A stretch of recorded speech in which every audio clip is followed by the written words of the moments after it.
সকলকে স্বাগত জানিয়ে শুরু করছি নতুন আরেকটি ভিডিও। যে সকল প্রার্থীরা প্রাথমিক শিক্ষক নিয়োগ 2025-এ অংশগ্রহণ করেছিলে, যাদের ইন্টারভিউ ইতিমধ্যেই শেষ হয়ে গেছে, এমনকি যাদের ইন্টারভিউ এখনও হয়নি, আগামীতে হবে, সকলের মনে একটা প্রশ্ন এখন থেকেই উঠছে যে কাট অফ কেমন হতে পারে। আজকের এই ভিডিওটা কিন্তু সেই কাট অফ রিলেটেড ভিডিও, কারণ এই ভিডিওটা দেখার পরে তোমরা কিন্তু একটা ভালো মতন আন্দাজ করতে পারবে যে কাট অফটা কেমন হবে। আর এই ভিডিওটা শুধুমাত্র জেনারেল সিটের কাট অফটা কেমন হতে পারে সেটাই বলবো, কারণ জেনারেল সিটের কাট অফটা আন্দাজ করতে পারলে বাদবাকি যে ক্যাটাগরি আছে সেটাও কিন্তু আন্দাজ করতে পারবে। কারণ জেনারেলের সাথে বাদবাকি ক্যাটাগরির, বিশেষ করে ওবিসি এ, ওবিসি বি, এদের কিন্তু খুব একটা পার্থক্য থাকে না বললেই চলে। মানে সামান্য একটু কম বেশি হয়, 0.20 থেকে শুরু করে 0.5-এর মতনই হয় ন্যূনতম, বা এর থেকে বেশি কিন্তু হয় না। ঠিক আছে, কাজেই এই ভিডিওতে বেশ কিছু আমি পরিসংখ্যান তুলে ধরেছি, যেটা কোথা থেকে পেলাম আমি 2022-এর যে শিক্ষক নিয়োগ হয়েছিল সেখান থেকে আমি কিছু পরিসংখ্যান নিয়ে এসেছি। কাজে ভিডিওটি শেষ পর্যন্ত না দেখলে এই হিসেবগুলো তোমাদের মাথায় ঢুকবে না। তাহলে শেষ পর্যন্ত দেখো। আর একটা রিকোয়েস্ট রাখবো যে আমার চ্যানেলে যদি প্রথমবার ভিজিট করে থাকো, অবশ্যই এই চ্যানেলটিকে সাবস্ক্রাইব করে রেখো এরকম ভিডিও পাওয়ার জন্যে। এবার আসি মূল বিষয়। 2022-এ যে নিয়োগ প্রক্রিয়া হয়েছিল, ঠিক আছে, সেখানে মোট প্রার্থীর সংখ্যা ছিল 11,228। আবারও বলছি 11,228, এটা ছিল বাংলা মিডিয়ামে। এমনকি এখানে পিএইচ ক্যাটাগরি এবং অন্যান্য যে মিডিয়ামের যে ক্যান্ডিডেট হয় সেটা কিন্তু বাদ দিয়ে দিয়েছি। পিএইচ আর অন্যান্য মিডিয়াম বাদ দেওয়ার কারণ রয়েছে, কারণ এখানে যারা সাধারণ ক্যাটাগরির প্রার্থী তারা কিন্তু ঢুকতে পারে না পিএইচ ক্যাটাগরিতে। পিএইচ ক্যান্ডিডেটরাই কিন্তু পায়, ওটা কিন্তু সিট কোনো দিন কনভার্ট হয় না। আর অন্যান্য মিডিয়ামের ক্ষেত্রেও তাই, যে হিন্দিতে দেখা গেল যা প্রার্থী আছে বা অন্যান্য মিডিয়াম যেগুলি হয়, সেই প্রার্থী চাকরি হবার পর যদি পড়েও থাকে সেটা কনভার্ট কোনো দিনই হবে না। এটা প্রাইমারি রিক্রুটমেন্ট রুলসে কিন্তু নেই। সেই জন্য আমি পিএইচ এবং অন্যান্য মিডিয়ামকে বাদ দিয়ে এই আলোচনাটা করছি। তাহলে 2022-এর নিয়োগে যেটা আগের বারে হয়েছে, সেখানে মোট প্রার্থী ছিল ওই দুটো এবং অন্যান্য প্রার্থী, যেটা বললাম অন্যান্য মিডিয়ামের প্রার্থী বাদ দিয়ে, শুধুমাত্র বাংলা 11,228। এর মধ্যে থেকে একাডেমিক, সেই সঙ্গে ইন্টারভিউ যেটা হয় 10 নম্বরের, সেই নম্বরটা যোগ করে 36-এ, মানে 36 যে নম্বর বা তার থেকে বেশি নম্বর এরকম পেয়েছিল মোট 612 জন। ঠিক আছে, 36 বা তার বেশি, সেটা 37 হতে পারে, 38 হতে পারে, 39 হতে পারে। ঠিক আছে, এরকম নাম্বার পেয়েছিল 612 জন। তারপরও রয়েছে, যেটা কালো রঙের আমি লিখে রেখেছি, এটা আগের বারের নিয়োগ, 618 জন এমন রয়েছে যেটা 35 থেকে 36-এর মধ্যে নাম্বার পেয়েছিল। আর শতাংশের হিসাবে আমি ব্র্যাকেটে লিখে দিয়েছি, এটা 5.50% হয়। আর 36 বা তার বেশি পেয়েছে 612 জন, এটা শতাংশের হিসাবে 5.45% হয়। এটা মানে এই শতাংশটা কোথার থেকে পেলাম না, ওই যে মোট প্রার্থী 11,228, সেখান থেকে আমরা পেয়েছি। তারপরে আসি 34 থেকে 35-এর মধ্যে এরকম যে সংখ্যাটা আছে, প্রার্থীর সংখ্যা 870 জন। ঠিক আছে, 7.74 ছিল শতাংশের হার। এবার এখানে কিন্তু জেনারেল, এসসি, এসটি সকলেই কিন্তু আছে। এই যে প্রার্থীগুলো বলছি আমি, 612, 618, 870, এখানে জেনারেল বা এসসি, এসটি, ওবিসি সবাই আছে। কারণ জেনারেল, এসসি, এসটি, ওবিসি যারাই থাকুক না কেন, নাম্বার যার বেশি থাকবে তারা সকলেই কিন্তু জেনারেল সিটে ঢুকে পড়বে। মানে জেনারেল সিটটা যে শুধুমাত্র জেনারেলদের জন্য তা কিন্তু নয়, এখানে র্যাঙ্ক করতে পারলে সকলেই ঢুকে যাবে, সেটা এসসি হোক বা এসটি হোক। ঠিক 33 থেকে 34-এর মধ্যে নাম্বার পেয়েছিল 1161 জন। শতাংশের হিসাবে যদি আমরা দেখি 10.34% ছিল। এই গোটাটাই কিন্তু বাংলা মিডিয়ামের আমি হিসেবটা দিয়ে দিলাম। ঠিক আছে, পিএইচ ক্যাটাগরি এর মধ্যে নেই, অন্যান্য মিডিয়ামও এর মধ্যে নেই, সাঁওতালি, হিন্দি, উর্দু, ইংলিশ এর মধ্যে কিন্তু নেই। এবার 2025-এর নিয়োগ নিয়ে যেটা কারেন্ট চলতি এটা আলোচনা করি। এখানেও তাই, এবারের যে নিয়োগটা হচ্ছে এখানে জেনারেল সিট যেটা রয়েছে, শুধুমাত্র জেনারেল, এখানে এসসি এসটি ওবিসিদের যেটা রয়েছে ওটা কিন্তু আমি ধরিনি, শুধুমাত্র জেনারেল সিট তার সংখ্যা রয়েছে 4861। এটা এবারের কথা বলছি, ঠিক আছে? এটা শুধুমাত্র জেনারেল সিট। এই সিটে কারা কারা আসবে? যারা র্যাঙ্ক করতে পারবে, সেটা জেনারেল ক্যান্ডিডেট হোক, এসসি হোক, ওবিসি এ হোক, ওবিসি বি হোক, এসটি ক্যান্ডিডেট হোক, যারাই র্যাঙ্ক করতে পারবে তারাই কিন্তু ঢুকে যাবে এই জেনারেল সিটে, ঠিক আছে? 4861-র মধ্যে। এবার আমি আগের নিয়োগের সাথে তুলনা করে এইবারের যে নিয়োগটা হচ্ছে সেখানে প্রার্থীর সংখ্যা কত হতে পারে, এবার অনেকে এটা নিয়ে অনেকে বিতর্ক করবে, সেই জন্যে আমি একদম বলতে গেলে কমিয়েই ধরেছি, মানে একটা হিসেব করার জন্য তো আমার সংখ্যা লাগবে। তো এখানে আমি প্রার্থীর সংখ্যা ধরেছি প্রায় 30,000, মানে এটা আরও বাড়বে আশা করা যায়, সামথিং আরও বাড়বে, কিন্তু কমার সম্ভাবনা নেই, ঠিক আছে? 60,000-এর কাছাকাছি আবেদন পড়েছিল, এখানে খুব কম বেশি যদিও হয় 40,000-এর কাছাকাছি ক্যান্ডিডেট থাকারই কথা। আমি সেই তর্ক বিতর্কের মধ্যে না গিয়ে আমি 30,000 নিয়েই আমি হিসেবটা করছি, ঠিক আছে? তাহলে আমি আগের বারের যে নিয়োগটা হয়েছিল সেখানে মোট প্রার্থী কটা ছিল? ওই যে আমি কালো রঙের লিখে রেখেছি, মোট প্রার্থীর সংখ্যা 11,228, এটা বাংলা মিডিয়ামের ক্ষেত্রে বলছি। এবার কোনো একটা প্রতিযোগিতাতে, মানে কোনো একটা যদি প্রতিযোগিতা হয়, সাপোজ একটা দৌড় প্রতিযোগিতা, সেখানে যদি আমি 11,228 জনকে আমি ছেড়ে দিই 100 মিটার দৌড় প্রতিযোগিতায়, তো দেখা গেল 36 সেকেন্ডে সেখানে টাচ করতে পারলো 612 জন।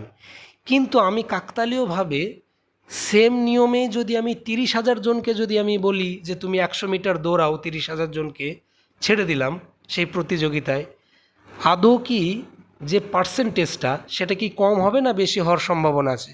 অবশ্যই বেশি হওয়ার সম্ভাবনা আছে, কারণ 11,000-এর মধ্যে যদি 36 সেকেন্ডে 100 মিটার দৌড় 612 জন যদি কমপ্লিট করতে পারে, 30,000 জন যদি আমি ছাড়ি প্রার্থীর সংখ্যা, সেখানে কিন্তু জন সংখ্যাটা বাড়বে। তবু আমি এই তর্ক বিতর্কতে গেলাম না, আমি আগের নিয়োগে যেরকমটা হয়েছে আমি সেই রেশিওতেই, সেই নিয়মে বা সেই যে একটা পরিসংখ্যান তুলে ধরলাম আগের বারের নিয়োগের, তার সাথে শতাংশের হিসাবে আমি যদি বিচার করি 30,000 ধরে, তাহলে 36 বা তার থেকে বেশি নম্বর পাবে 1,635 জন, এটা যদি 30,000 ধরে চলি। ঠিক পরে 35 থেকে 36-এর মধ্যে এরকম সংখ্যা হবে 1,650 জন, এটা কিন্তু আমি আগের যে শতাংশটা ছিল আগের নিয়োগের সেই হিসাবে ধরলাম। ঠিক 34 থেকে 35-এর মধ্যে আগের বারে ছিল 7.74, সেই মানে শতাংশের হারে যদি এবার ধরি 30,000 ভেবে, তাহলে 2,322 জন কিন্তু সেখানে এই নম্বরটা পাবে আগের নিয়মে। ঠিক আগে 33 থেকে 34 পেয়েছিল আগের নিয়োগে 10.34%, সেই পার্সেন্টেজটা যদি এবার আমি ধরি 30,000-এর মানে মোট প্রার্থী হিসাবে, তাহলে 3102 জন কিন্তু মোট প্রার্থী এই নাম্বারটা পেতে পারে। কিন্তু আমি নিচে যেটা লিখে রেখেছি, যেটা একদম দেখো নিচে, ঠিক আছে, নীলকালি দিয়ে, যে এবারে জেনারেল সিট কিন্তু 4,861, এখানে এসসি এসটি ওবিসির যে সিটটা হয় সেটা ধরিনি, কারণ আমি যেহেতু জেনারেল সিটের হিসেবটা আগে কষবো, কারণ জেনারেল সিটের অঙ্কটা যদি আমি বুঝতে পারি, আবারও বলছি, জেনারেল সিটের কাট অফটা কেমন হতে পারে এটা যদি বুঝতে পারি, অন্যান্য ক্যাটাগরি কিন্তু বের করতে আমার খুব একটা অসুবিধা হবে না। তাহলে আমি 34 ভেবে, এই যে 36, 35, 34, আমি 33 নম্বরটা আমি বাদ দিয়ে দিলাম, যেটা 10.34% আগের বার পেয়েছিল। এই 34 নম্বর, এই 33 নম্বরটা আমি ধরলাম না। তাহলে 34 থেকে 35, 36 বা তার ওপরে, এই তিনটে ক্যাটাগরি যদি আমি যোগ করি, তাতেই কিন্তু সংখ্যাটা দাঁড়াচ্ছে 30,000-এর হিসাবে 5,607 জন। এটা কিন্তু একটা ভাবার বিষয়। কিন্তু আমার সিট কিন্তু 5,607 জন নেই, সিট কিন্তু রয়েছে এবারে 4,861 জন। অর্থাৎ এই যে 5,607 জন যদি 34 বা তার ওপরে পায়, 34 হোক, 35 হোক, 36 হোক, আগের রেশিওতে, তাতেই কিন্তু জেনারেল যে সংখ্যাটা রয়েছে শূন্যপদটা, সেখান থেকে কিন্তু বাদ চলে যাচ্ছে। তাহলে এখান থেকে অনুমান করা যাচ্ছে যে আগের বারের মতন যদি এবারের ফলাফল হয়, জেনারেলের কাট অফ কিন্তু 34-এর নিচে আসার সম্ভাবনা নেই বললেই চলে। এটা কিন্তু আমি বলছি না, এই এই যে সংখ্যা তথ্যের যে অঙ্কটা আমি যে পরিসংখ্যানটা দেখালাম, এই অঙ্কটাই বলে দিচ্ছে। এবার অনেকে হয়তো বলবে যে এটা যদি না হয়, হ্যাঁ এটা যদি নাও হতে পারে। কখন হবে না? আগের বারে যেরকম নাম্বারগুলো দেয়া হয়েছে, যেরকম ইন্টারভিউতে আমি গেলাম, দেখা গেল আমি 8 পাওয়ার মতন ইন্টারভিউ দিয়েছি। এবার সেই জায়গায় কোনো কারণে দেখা গেল যে 8টা হয়ে গেল আমার 5, মানে ইন্টারভিউ টেবিল আমি 8 পাওয়ার মতন ইন্টারভিউ দিয়ে পাওয়ার বেলায় যখন আমি মেধা তালিকা দেখব আগামীতে, দেখলাম যে ওখানে আমাকে 5 দিয়েছে। সেক্ষেত্রে মোটের ওপর আমার 3 কমে গেল। ভাবলাম আমি 8 পাবোই, কিন্তু দেখলাম আমি 5 পেয়েছি। ভাবলাম আমি 10 পাবো, সেখানে আমি দেখলাম আমি 6 পেয়েছি, 4 কমিয়ে দিয়েছে। এরকম যদি দেয়, মানে টাইট ফিট করে যদি নাম্বার দেয়, সেক্ষেত্রে কিন্তু এই পরিসংখ্যানটা কাজে আসবে না। কিন্তু ওই রকমটা হওয়ার সম্ভাবনা নেই বললেই চলে। কারণ আগের বারে যেভাবে ইন্টারভিউ প্রসেস হয়েছে, যে যেমন ইন্টারভিউ দেবে সে সেই রকমই কিন্তু ইন্টারভিউ নাম্বার পাবে। এবারেও তাই। আমি যদি 10-এর মতন দিয়ে থাকি ইন্টারভিউ, তাহলে তো আমাকে 10 দেবেই। আমি সেখানে যদি 5 পাই, আমি তো সেখানে চ্যালেঞ্জ করব, মানে আমার মনে একটা চ্যালেঞ্জ করারই থাকবে যে আমি কেন 5 পেলাম। তাহলে এবারেও কিন্তু সেই ব্যাপারটা হবে। অর্থাৎ যে যেমন ইন্টারভিউ দিয়েছে তাকে কিন্তু সেই রকমই নাম্বার দেয়া হবে। আর সেই হিসেবে যদি ধরা যায়, তাহলে যে পরিসংখ্যানটা আমি তুলে ধরলাম 2022-এর নিয়োগের ক্ষেত্রে যেটা হয়েছিল, সেই পরিসংখ্যান কিন্তু এবারের ক্ষেত্রে কমার সম্ভাবনা অনেকটা কম আছে। কারণ প্রার্থী যেখানে বেশি থাকবে, সেখানে প্রতিযোগিতা বাড়বেই। আবারও বলছি, আগের বারের প্রার্থীর সংখ্যা ছিল বাংলা মিডিয়ামের ক্ষেত্রে শুধুমাত্র 11,228 জন। এবারে আমি প্রায় কথাটা এই জন্যে লিখেছি যে এর থেকে বেশিও হতে পারে বা এর থেকে কম হওয়ার সম্ভাবনা নেই, তবু আমি প্রায় কথাটা লিখেছি, যেহেতু আমি নিজে ধরে সংখ্যাটা করছি। এবারে এই 30,000-এর থেকে কিন্তু বেশিই হবে, দেখবে 2-3 হাজার আরও বাড়বে, তো কমবে না। তাহলে আমি 30,000 জনকে যদি একই প্রতিযোগিতায় ঢুকিয়ে দেই, সেখানে তো পারফরমেন্স আরও বাড়বে মানুষের। কারণ আজকে 100টা লোক যখন দৌড় প্রতিযোগিতা করে, সেখানে যদি 5 জন লোক 35 বা 36 পেয়ে থাকে, আমি সেই 100 জনের জায়গায় যদি আমি 300 জনকে সেই দৌড় প্রতিযোগিতায় দেই, সেখানে তো 10-12 জন হবে, সেখানে তো 5-6 জন হবে না। 35-36, সেখানে আরও পার্সেন্টেজটা বাড়বে। তাহলে সেই তর্ক বিতর্কেতে না গিয়ে আমি আগের পরিসংখ্যান অনুযায়ী যেটা বুঝতে পারছি যে 34-এর নিচে আসার সম্ভাবনা আমি অন্তত দেখতে পাচ্ছি না, আগের হিসাবে বলছি বারবার। এটাতে আমাকে দোষ দিও না, কারণ আমি পরিসংখ্যান ধরেই আমি এই ভিডিওটা বানাচ্ছি। আবারও বলছি, যদি কোনো কারণে নাম্বারের তারতম্য ঘটে, প্রচুর পরিমাণে নাম্বারের তারতম্য হচ্ছে, পাওয়ার কথা যেটা সেটা হচ্ছে না, সেক্ষেত্রে কাট অফটা পুরোপুরি উল্টো হতে পারে। কিন্তু এরকমটা হওয়ার কথা নয়, যে যেরকম দেবে সে সেরকমই পাবে। আর এবারেও অনেকের ইন্টারভিউ ভালো হচ্ছে। মিডিয়াম মানেও আমি যদি ধরি, সে কিন্তু 6.5 এরকম পেয়ে যাবে। মিডিয়াম মানে মোটামুটিও যদি তার ইন্টারভিউ হয়, 6, 6.5 পাবেই। আর মোটামুটি ভালো যদি হয়, সে কিন্তু 8-এর কাছাকাছি পেয়ে যাবে, 8, 8.5 করে নাম্বার পেয়ে যাবে এবারও। আর যার একদমই খারাপ হবে, যে আমার খারাপ হয়েছে, সেও কিন্তু দেখা যাবে যে 4-এর কাছাকাছি নাম্বার পেয়ে গেছে, 4, 4.5। তাহলে এরকম যদি নাম্বারটা হয়, আর সিট যেহেতু এবারের যে সিট সংখ্যা 4,861 আছে, সবাই অনেকে ভাববে যে সিট তো বলছে 13,000, ওটা তো মোটের ওপরে সিট। কারণ এখানে আদার্স মিডিয়ামের সিট রয়েছে অনেক, কিন্তু আদার্স মিডিয়ামের সিট যতই থাকুক বেশি সংখ্যায় ক্যান্ডিডেট তো বাংলা মিডিয়ামে। কারণ আগের বারের কথাটা যেহেতু আদার্স মিডিয়ামের কথাটা উঠলো, এবার অনেকে বলবে যে আদার্স মিডিয়ামে তো অনেক আছে, 10,000 15,000, ওটা কোনো দিনে সম্ভব নয়। তার কারণ বলি, এর আগের নিয়োগে ওই যেটা আমি বললাম যে 11,228টা ছিল এর আগের নিয়োগের বাংলা মিডিয়ামের সিট। তাহলে এবার প্রশ্ন আসে যে এই যে আমি পিএইচ বা অন্যান্য মিডিয়াম, অন্যান্য অনেকগুলো মিডিয়াম হয়, উর্দু, হিন্দি, সাঁওতালি, ইংলিশ, যতগুলো হয়, তাহলে সব মিলিয়ে কতগুলি ছিল আগের বারে? আগের বারে মাত্র 413টা ক্যান্ডিডেট ছিল।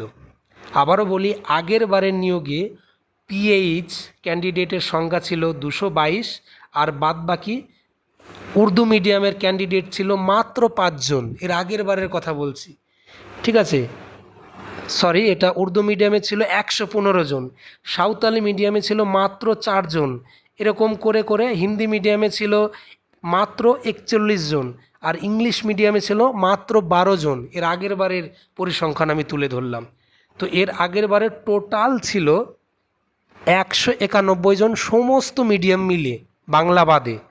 তাহলে এবারে 191 জায়গায় নয় 2,000 জন হবে, নয় 3,000, কিন্তু 10-5,000 কিন্তু হবে না আদার্স মিডিয়ামে। কারণ যা ক্যান্ডিডেট হবে, আমি আবারও বলছি, যদি 40,000 ক্যান্ডিডেট হয়, এখানে কিন্তু 35 থেকে 37,000-এর কাছাকাছি বাংলা মিডিয়ামেরই হবে। তবুও আমি ওই তর্কে না গিয়ে আমি কিন্তু সংখ্যাটা কমিয়েই ধরলাম, একটা রাউন্ড ফিগারে ধরলাম 30,000, তাতেই এরকম কাট অফের চিত্র হবে বলে। এবার অনেক অনেক ইউটিউবে দেখা যাচ্ছে ইউটিউবাররা পয়েন্ট আকারে লিখে দিচ্ছে যে এই এত পয়েন্ট, 32 পয়েন্ট, 33 পয়েন্ট, অত ওটা একটু বাড়াবাড়ি হয়ে যাচ্ছে, ওইটা একটু বেশি বাড়াবাড়ি। কারণ ওই পয়েন্ট তুলে তুলে দেওয়ার বা কাট অফ দেওয়ার ক্ষমতা কারণ নেই, ওটা তারা একটু অন্যরকম মার্কেটটা আর কি ধরে রাখার জন্য সব ভিডিও করে। কিন্তু আমি এই গোটা বিষয়টা আমি যেটা বোঝালাম, পুরো সম্পূর্ণ পরিসংখ্যান তুলে ধরলাম। এবার যাদের মনে ডাউট থাকবে যে এই পরিসংখ্যান তুমি কোথায় পেলে, আমি আবারও বলছি, 2022-এর নিয়োগ প্রক্রিয়ার যে মেধা তালিকা, সেটা কিন্তু অফিসিয়াল ওয়েবসাইটে আছে, তোমরা সেখান থেকে ডাউনলোড করেও দেখতে পারো যে আগের বারে কেমন নাম্বার দেয়া হয়েছিল। আর আগের বারের সাথে এবারের খুব একটা পার্থক্য হবে না, সামান্য এদিক ওদিক হতে পারে। অনেকে হয়তো ভয় পাচ্ছে যে আগের বারে ভালোই নাম্বার দিয়েছে, এবারে দেবে না। কেন দেবে না? যদি পাওয়ার মতন নাম্বার, তোমরা দেওয়ার মতন ইন্টারভিউ যদি হয়, হবার মতন ইন্টারভিউ যদি হয়, তাহলে সে নাম্বার দিতে বাধ্য। কারণ এখানে অন ক্যামেরায় ইন্টারভিউটা হয়, এখানে লুকিয়ে চুরিয়ে কোনো কিছু হয় না। কাজেই তোমরা ওই 2022-এর নিয়োগের মেধা তালিকা যদি পারো, একবার হলেও সেটা ডাউনলোড করো, গিয়ে এই পরিসংখ্যানগুলো দেখতে পারবে বা বুঝতে পারবে। তাহলে আমি যদি এবার কাকতালীয়ভাবে যদি ধরি যে জেনারেলের কাট অফ যদি 34.5 হয়, 34.5 হয়, কথার কথা বলছি, তাহলে ওবিসিদের কত হবে? অবশ্যই সামান্য একটু কমবে। এবার অনেকে বলবে যে ওবিসি তাহলে কত কমবে? 1-2 কমবে না, ওটা কোনো দিন সম্ভব না। এর আগের বারে জেনারেলের থেকে ওবিসি বিয়ের কাট অফ কম ছিল মাত্র 0.17, মাত্র 0.17। আর ওবিসি, ভুল বললাম, ওবিসি এর কাট অফটা ছিল 0.47 ব্যবধান, আর ওবিসি বির কাট অফটা ছিল 0.17, ঠিক আছে? তার মানে যদি 34.5 এই রেশিওতে যদি আমি ধরি 30,000-এর বেসিসে, তাহলে কিন্তু যেটা ওবিসির কাট অফ, ওবিসি বি, সেটাও কিন্তু 34-এর কাছাকাছি হয়, ঠিক আছে? আর ওবিসির এর কাট অফ সামান্য একটু কমবে, 0.5-এর কাছাকাছি, তার মানে ওটাও সেই 34-এর কাছাকাছি হয়। মানে ওবিসি এ, বি, এরা কিন্তু জেনারেলের আশেপাশ দিয়ে খুব ক্লোজ ঘোরাঘুরি করে।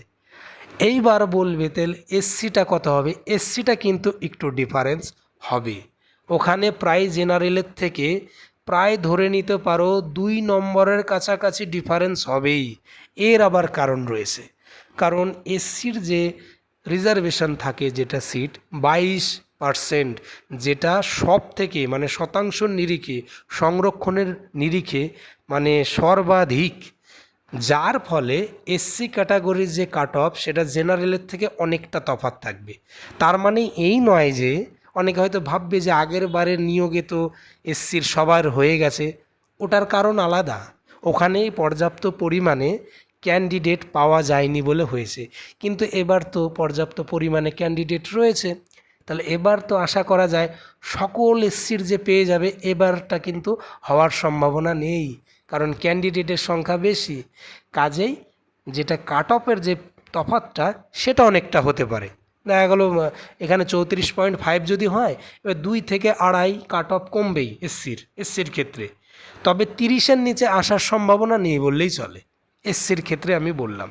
তো মোটামুটি আমি এই ভিডিওতে হয়তো এসসি এসটি ওবিসি করে আমি দিলাম না ঠিকই, কারণ অন্যান্য চ্যানেলে বাজার গরম করার জন্যে পুরো পুঙ্খানুপুঙ্খভাবে দেখি লিখে দিয়েছে এসসি এত হবে, এসটি এত হবে, ওইটা সম্ভব না। কিন্তু একটা আন্দাজ করা যেতে পারে, তার জন্যেই সেই আন্দাজটা তোমরা যাতে করতে পারো সেই জন্যেই এই পরিসংখ্যানটা তুলে ধরলাম। আবারও বলছি, এবারের পরীক্ষার্থীর যে সংখ্যাটা এটা কিন্তু নেহাত কম নয়। আমি 30,000 ধরেছি, এটা যদি সত্যিই হয়ে থাকে তাহলে এটা তোমাদের কপাল। এই 30,000 থেকে বাড়ার সম্ভাবনাই প্রবল, সেটা 34,000 হোক 35,000 হোক, বাড়বে, কমবে না। তাহলে ওই নিরিখে ধরতে গেলে কিন্তু জেনারেলের যে কাট অফটা 34-এর নিচে আসার সম্ভাবনা নেই বললেই চলে। এমনকি 34.5-এর কাছাকাছি তো হবেই, এরকমটা মানে আন্দাজ করা যাচ্ছে। আর 34.5 হওয়া মানেই বাদ বাকি ক্যাটাগরিতে কেমন হবে এবার তোমরা বুঝে নাও। সামান্য একটু পার্থক্য থাকবে, বিশেষ করে ওবিসি বি আর ওবিসি এর ক্ষেত্রে জেনারেলের থেকে সামান্য একটু পার্থক্য, খুব একটাও না, সামান্য পার্থক্য থাকবে। তাহলে মোটামুটি এবারের নিয়োগ প্রক্রিয়াটা ধরতে গেলে একটা হাই লেভেলের কম্পিটিশান তলে তলে হচ্ছে ঠিকই, আর কাট অফটাও এতটাই হাই যাবে যেটা যেসব নিয়োগগুলি আগে হয়ে গেছে, প্রাথমিক শিক্ষক নিয়োগ যেগুলো আগে হতো সেগুলো ছাপিয়ে যাবে, এটা বলার কোনো মানে অবকাশ রাখে না, একদম পুরো ছাপিয়ে যাবে। তারপরে অনেকে বাদ চলে যাবে, সেই জন্যেই বলবো, এখনও বলবো, যাদের ইন্টারভিউ হয়ে গেছে তাদের তো হয়েই গেছে, তারা তার এটা ভেবে অতটা টেনশন করে লাভ নেই। কিন্তু যারা এখন ইন্টারভিউ দাওনি তারা হয়তো টেনশনে পড়ে যাবে যে হাই রে, এটা কি করে পাবো, যাদের কম একাডেমিক তারা কি করবে। দেখো, তুলনামূলকভাবে যাদের একাডেমিক খুবই কম রয়েছে তাদের সত্যি কথা বলতে বাস্তবতা এবারের নিয়োগে পেতে কিন্তু খুবই টাফ, মানে এক কথায় বলতে গেলে অনেকটাই কঠিন। যাদের খুবই কম একাডেমিক, ঠিক আছে, 24 যাদের আছে বা এমনকি 23 যাদের আছে, তাদের কিন্তু খুবই কঠিন একটা পরিস্থিতি। বিশেষ করে তারা যদি জেনারেল প্রার্থী হয়, আবার তার উপরে দেখা গেল 23-24 তাদের একাডেমিক, কিন্তু তারা আবার জেনারেল প্রার্থী, তাদের কিন্তু টার্গেট সে 10-এ 10ই করতে হবে। তারপরেও আদৌ চাকরিটা হবে তো, এটা কিন্তু প্রশ্ন রয়েই যায়। কারণ আমি যে পরিসংখ্যানটা তুলে ধরলাম, এতে যদি এরকম কাট অফ হয় তাতে কিন্তু সেই 23-24 প্রার্থী যারা আছে, বিশেষ করে জেনারেল বা ওবিসি বি এ, তাদের কিন্তু খুব মানে কি বলবো, একটা কঠিন হয়ে যায়। আর যারা এসসি ক্যান্ডিডেট আছো 24-25, তাদের চান্স থাকবেই, কারণ তাদের কাট অফটা তুলনামূলকভাবে জেনারেলের থেকে অনেকটাই কম হয়। হ্যাঁ, তার মানে এই না যে 5 কমে যাবে, 6 কমে যাবে, 2-2.5 কমতে পারে, ঠিক আছে। তো মোটামুটি এই ভিডিওতে তোমরা আন্দাজ করতে পারলে। এবার কারোর যদি কোনো প্রশ্ন থেকে থাকে কমেন্ট করো, আমি তার উত্তর দেবার চেষ্টা করব। আবারও বলছি, এই ভিডিওটা আমি করলাম একটা পরিসংখ্যান যেটা ছিল আগের বারে তার উপরে। এমনটা নয় যে আমি ভিডিওটা করলাম তোমাদের ভয় দেখানোর জন্য, এমনটা নয়। আমি সব কিছু কারণটাই বলে দেওয়া আছে। এই ভিডিওটা যারা শেষ পর্যন্ত দেখলে আশা করি বুঝতে পারলে যে ইন্টারভিউর নাম্বার যদি কোনো কারণে কমিয়ে দেয় আর কি, এক কথায় 8-এর জায়গায় 5, সবই বললাম ভেঙে চুরে, সেক্ষেত্রে অন্যরকম একটা রেজাল্ট আসবে সামনে মেধা তালিকার। তো মোটামুটি যাদের কোনো প্রশ্ন যদি থাকে এখনও কমেন্ট করো, আর যাদের ছিল প্রশ্নগুলো আশা করি এই ভিডিও দেখার পর একটা আন্দাজ বা স্বচ্ছ ধারণা কিন্তু পেয়ে গেলে এই নিয়োগের, এবারের নিয়োগের কাট অফটা কেমন হতে পারে। আবারও বলছি, নির্দিষ্টভাবে বলা সম্ভব নয় কোন ক্যাটাগরির কত হবে, তবে আন্দাজ তোমরা আজকের পর থেকে একটা করতে পারবে যে হ্যাঁ এটা হতে পারে। তো এই ভিডিওতে এইটুকু ইনফরমেশান ছিল। যারা এখনও আমার এই চ্যানেলটিকে সাবস্ক্রাইব করনি, প্রথমবার দেখছো এই ভিডিওটা, দয়া করে চ্যানেলটিকে সাবস্ক্রাইব করে আমার এই চ্যানেলের পাশে থেকো।